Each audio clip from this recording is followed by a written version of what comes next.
Hi, welcome to the Shelly Studio. Today I'm working on my 100-day project.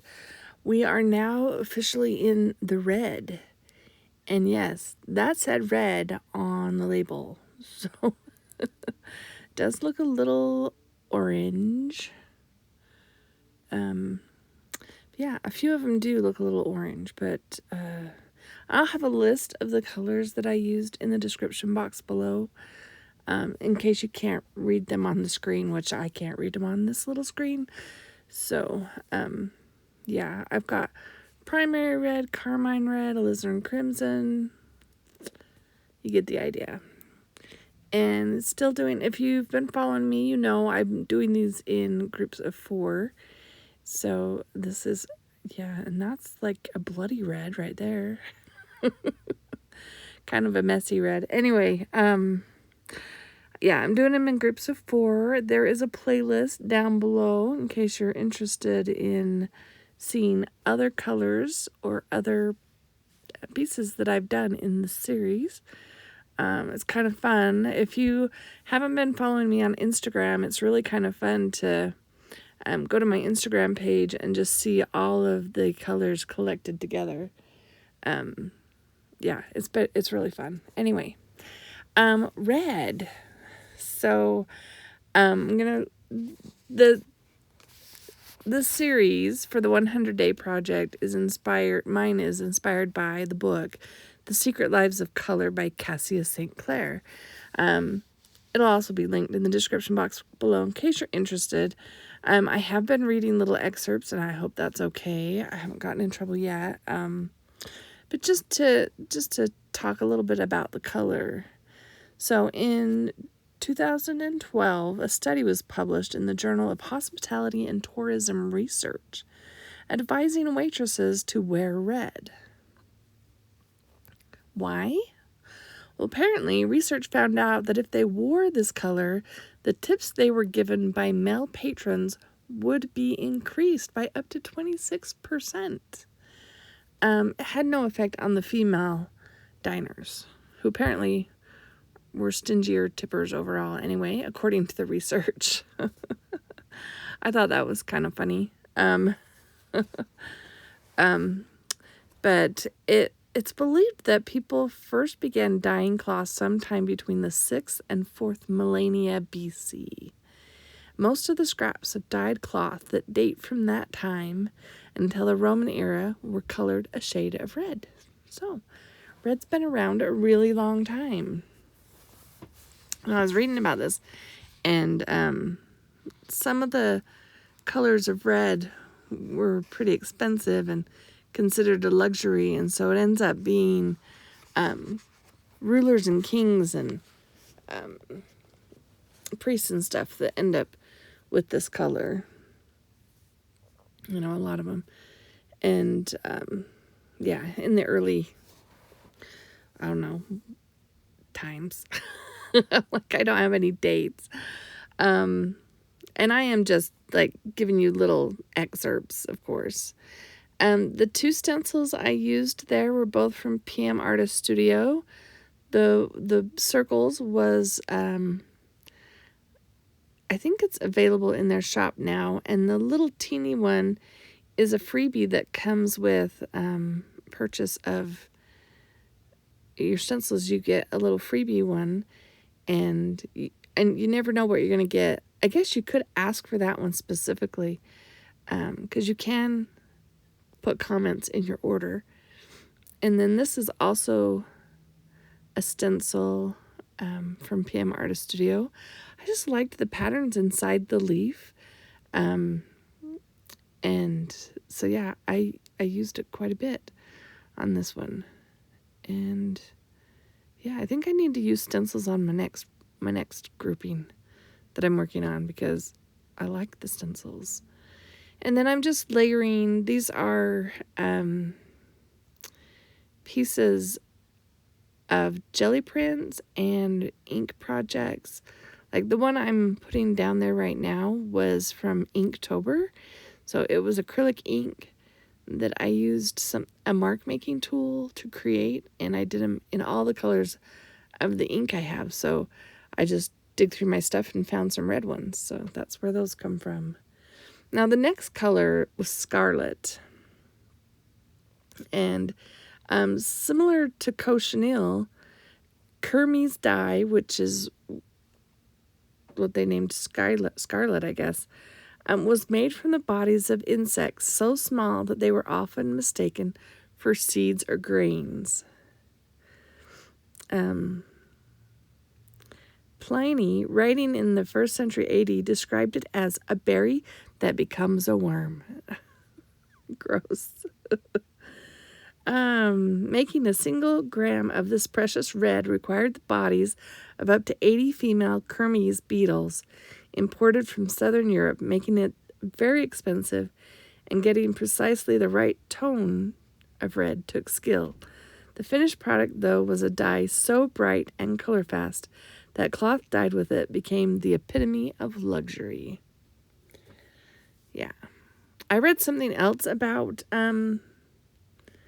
red, but I think it's cochineal.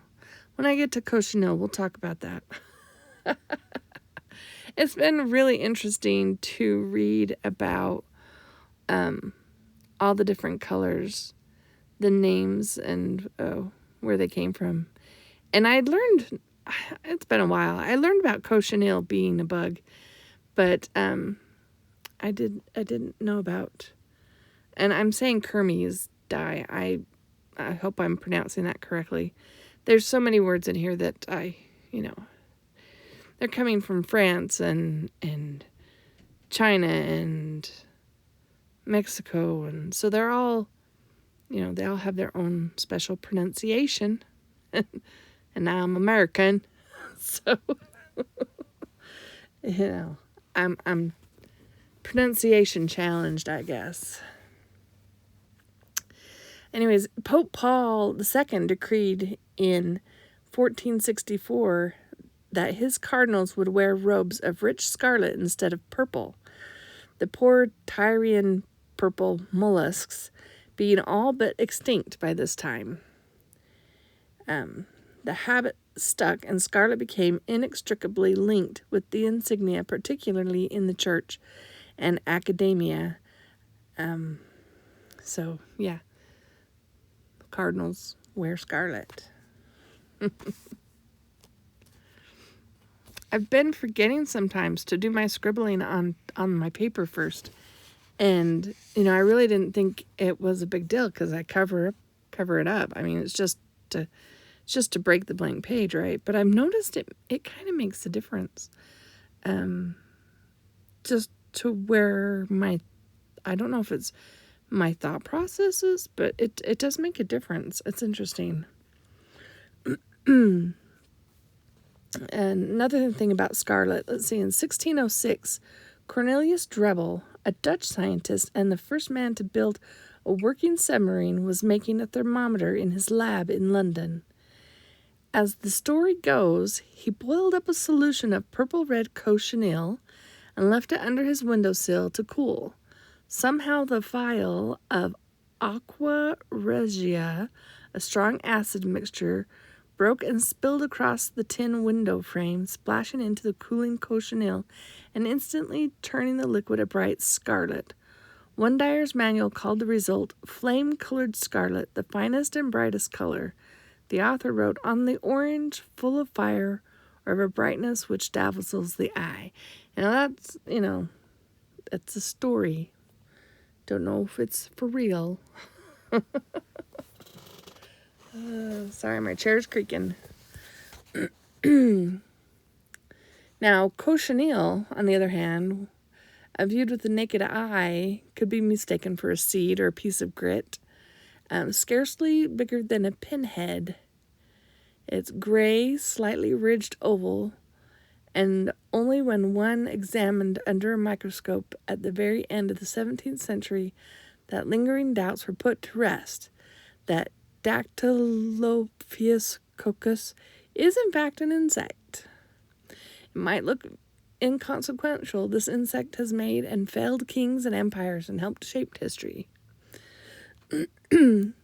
Today, They're most likely to be encountered in Mexico or South America, huddled in a snowy white cluster on the sunny side of a prickly pear cactus leaf, on which they feed exclusively and voraciously. And another says it requires a lot of insects, around 70,000 dried bugs for a pound of raw cochineal. And the end result is one of the strongest, brightest colors. And of course, it depends on what mordant you use. Like if you're using it as a dye, there's different mordants will create different intensities. I don't know. I think the red that's going down right now is a little scarlet. What do you think? Oh, and you have to hear this. You have to hear this.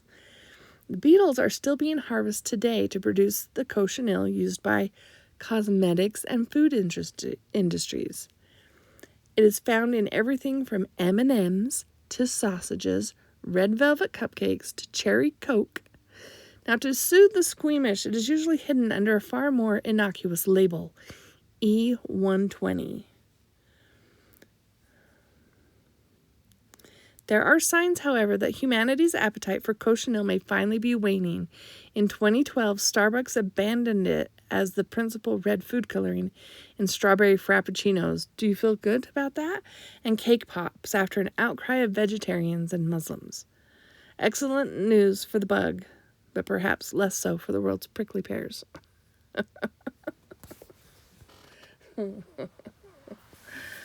Yes. Red M&Ms, cherry Coke, red velvet cupcakes.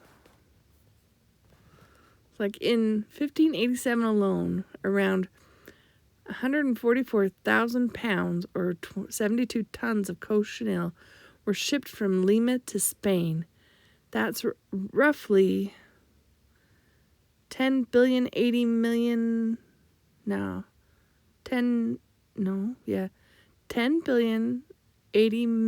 insects. I think I've got that number right. You can tell me. I'll put it on the screen. When the numbers get that high, I get numerically challenged. That's how many insects there were in that particular shipment. So red is has a lot of symbolic meaning. In China, originally, it's found in a lot of funerals. Like they would wrap the body in, I think the color was hematite, like a dull red, and then it changed and became the color of royalty and wealth and giving. And red is, the color of passion. Also, the devil is often seen in red. I thought I'd add a little black here to just create a pop of something. I felt like they needed a little something. I actually like my circle around the circle. I don't know. I just mess around. I'm just messing around. Just trying to add something. And I think they do have a little bit of an Asian flair when I put that. I mean, I should practice scripting. Made up script symbols. But I don't do very loopy. I'm very sharp when I scribble. Yeah, I decided I'd add some white to a few of them. And sorry about my voice. I'm just getting over a cold, so yeah, I feel pretty good that I made it through this far. But this is 8 of the 10 red. So the next video will have a couple more red on there. And then we'll move to the next color. Can't wait to see what that color is going to be. But anyway, the links to my playlist will be in the description box below, along with the link to the book in case you're interested. my list of paint colors and supplies that I used. Yeah, so if you're interested in seeing more, those will be there, or you can, yeah, and leave me a comment. You know, which one of these is your favorite? Which one did you like the best? I really kind of like the orange sort of circle with the black scripting right in the middle. I mean, that's dead center, but I kind of like that one. I also like the one on the left with the black circle around it. And that one just appeals to me for some reason.